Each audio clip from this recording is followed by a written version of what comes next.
Naka-withdraw naman na po ako. Dami ko nang nabili, pinapakita ko yung dashboard ko, ako pa hindi totoo dyan.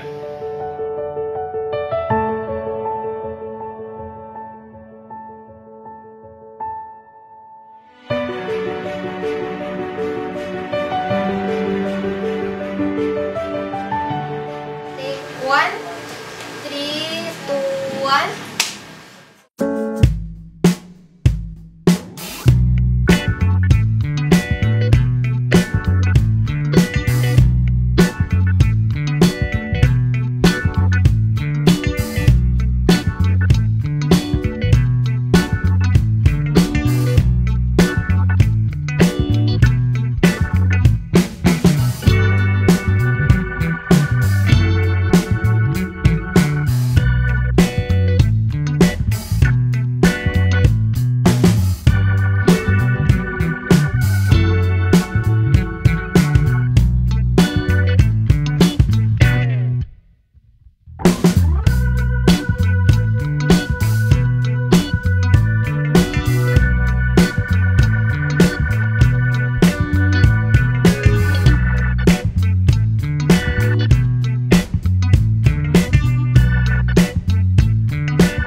Labas na ako, gala na ako, ganyan.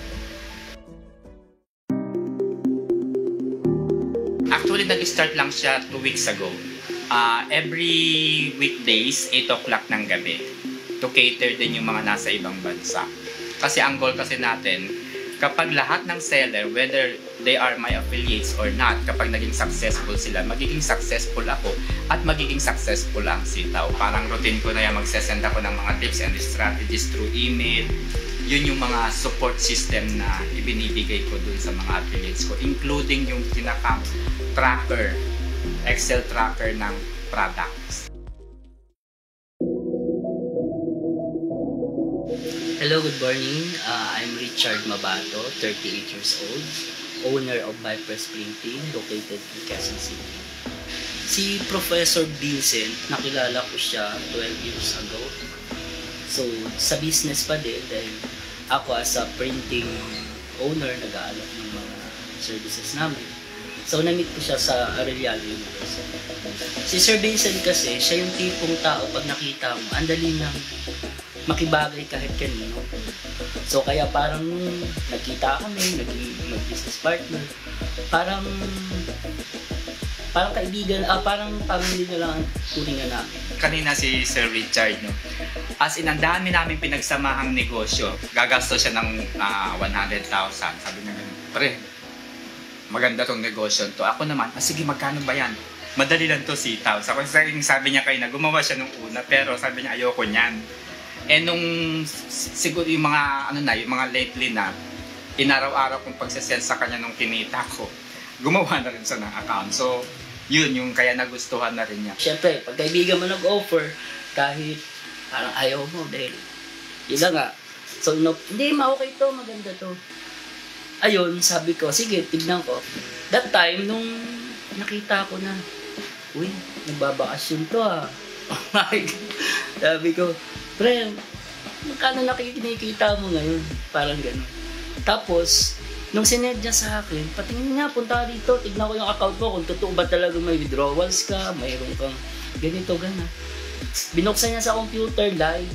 O, tingin nga, sabi ko, o sige, ako na nga rin.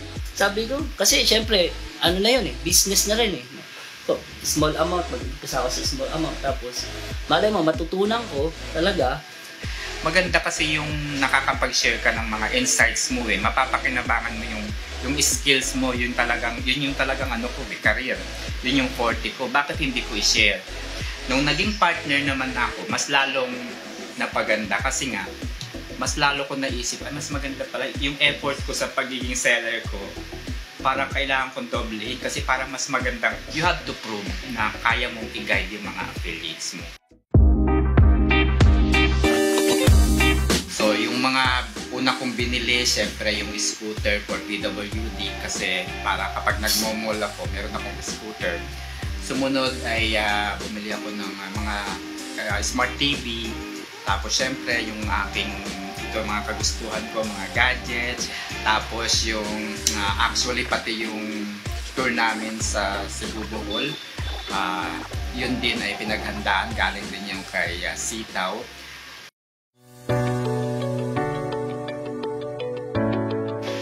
Short-term goal, syempre leisure. Kailangan kong bumawi for the past 20 years na hindi ako nakakagala. So, kailangan yun yung short-term, makapunta ako sa iba't ibang lugar. And syempre yung long-term is of course, expand business, more businesses. Personal goal, parang wala na akong personal, basta ano na lang. Nasa akin na rin kasi lahat eh. Despite of my situation, di ba?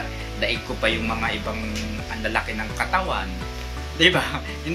This is not to brag about my achievements. So, I just wanted also to encourage din yung iba. Lalo na yung mga kapwa ko PWD na nakaranas ng mga pambubuli, ganyan.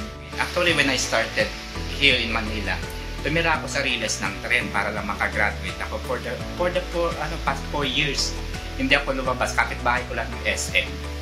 So, PUP bahay lang ako. So, yun yung, I think okay na ako. Na-interview na rin naman ako ng mga malalaking media. Naka-broadsheet pa rin ako, napakalaki ng broadsheet ko na hanggang ngayon hindi ko sinisira kasi 2005 pa yun.